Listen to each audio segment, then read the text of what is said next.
Hey guys, subscribe for daily content, and if you're shopping for gear, make sure you check out the description for the newest items at some of the very best online retailers. There's also links for some of the items that I personally recommend. Thanks! What's going on YouTube? Metal Complex here, and today I've got another short little unboxing to share with you guys. I do know what this is because it says on the outside of the box. I got this out of the main box, but I have not actually been into this yet. I'm going to share that with you. This is obviously a Kansept knife. And this is a knife that is available right now, right as you're watching this video, if you're watching at the time that I uploaded it. So I will make sure that this is linked right down below for you to check out, as well as Kansept knives in general. Thank you to Kansept for sending this for me to take a look at. Thanks for my patrons for supporting me. And please make sure to follow me on Instagram at metal_complex. Follow me on Instagram. Okay, let's see what we've got here. This is called the KTC3. Black TICN coded 154 CM black micarta. Okay, let's get on in. Oh, wait, do we have two? We have two. That was nice of them to send a couple of them. Probably because they know that I usually give this stuff away when I have to. Oh, no, we have them. We have two different ones in here. Yeah. Okay. Well, okay, so here, that's what this is. That's what this is. Okay, get ready. Are you ready? Yeah, it's a hawkbill, a compound hawkbill. That is so random. So, you know, I'm going to be honest with you.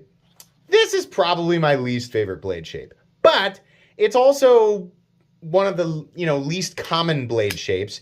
Certainly at this price point. Micarta 154 CM. Did they do blue steel liners? That's kind of a nice touch there. Yeah. TICN coated. Okay, so it's just like the black titanium nitride coating. That's cool. 154 CM. Definitely one of my favorite steels.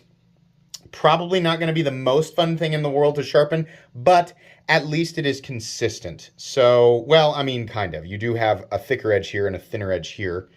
I guess draw cuts, cutting into packages, things like that. I have never actually EDC'd a hawkbill blade. I have never done that. I can tell you guys this right now. It functions exactly, if you're wondering, like do the part with the first impressions, right? If you're going to do that. Easy to manipulate. Action's very good, right? Your nice snappy action. Ergonomics, yeah, I'm doing a 3.5 finger thing here. The clip, not really a hot spot, but it's also not my favorite with the ball and spoon thing. Not my favorite thing in the whole world. Ergos are, it's okay, right? Blade shape's interesting. You can definitely use that fuller, especially down here to do the reverse flick. So that's cool. I would imagine, as most Kansept knives do, this will come in a wide variety of different configurations. The substantially more interesting thing, in my opinion, in this package is not the little, not the gargantuan, but the medium-sized Corvid. Yeah, this is more reasonable. So the thing with the Corvid right now is you can get it in two sizes, up till, now you can get it in this size. This should be available too. You used to only be able to get it in teeny weeny tiny, which was literally like this big, and then an absolutely gargantuan one. And I think that's still available. It's like this. This size is it's much more reasonable, right?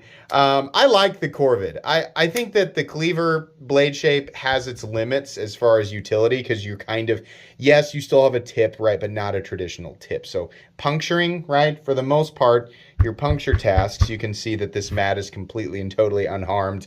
Yeah, generally speaking, your puncture tests are going to be made much more difficult with a blade like this.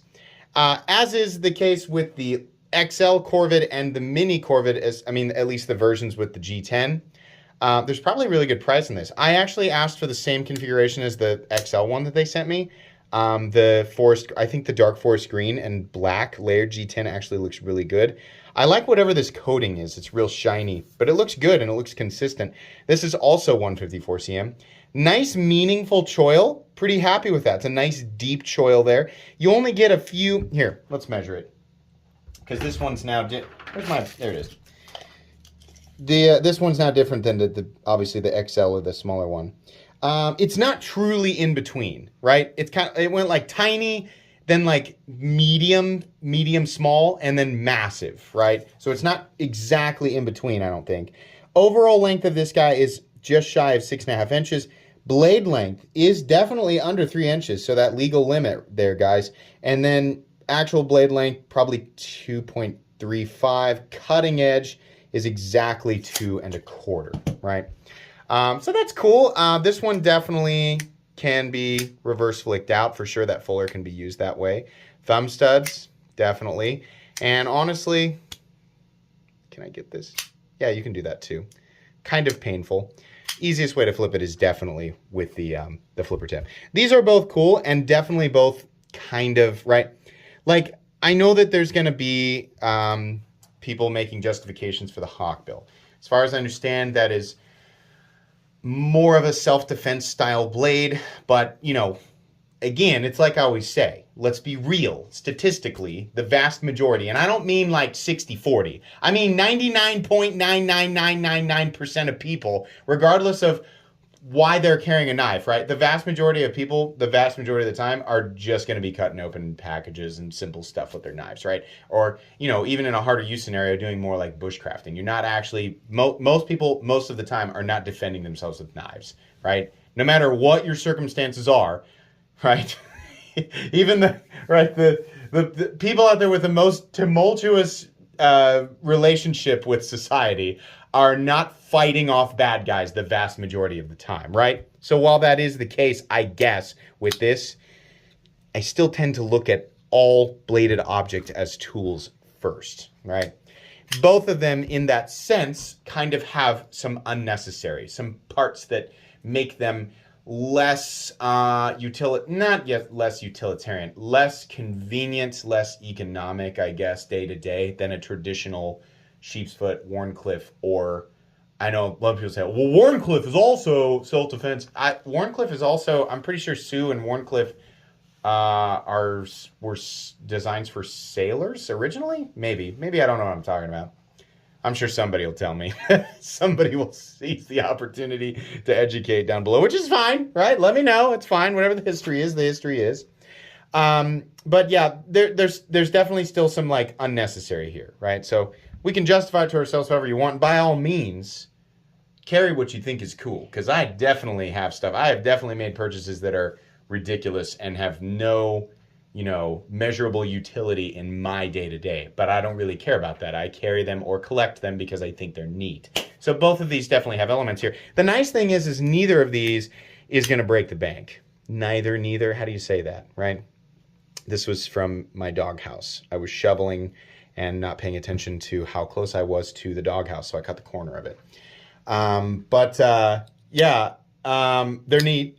Kansept's messing around with some different stuff, and I think that's fun, right? Something for everybody. If you've never checked out Kansept knives, it's a good idea to see what they've got. They really, I mean, their lineup really does have a massive variety to it. So if you like plain and simple, they got plain and simple. If you like crazy, they definitely have crazy. So very cool. I will do individual reviews on each of these knives. Thanks again to Kansept. Both of these will likely be given away during live streams after I have completed my full reviews, which will come a few weeks from now. So stay tuned for that. Please make sure to follow me on Instagram at metal_complex. If you enjoyed this video, leave a like. If you'd like to check out my other content, I do, of course, have lots of videos of knives that are either expensive or inexpensive that I do or don't like. So check those out. And if you enjoy all my content, go ahead and click on that Metal Complex logo right there and subscribe, because there's definitely more coming. Thanks again for watching, everybody, and have a great day.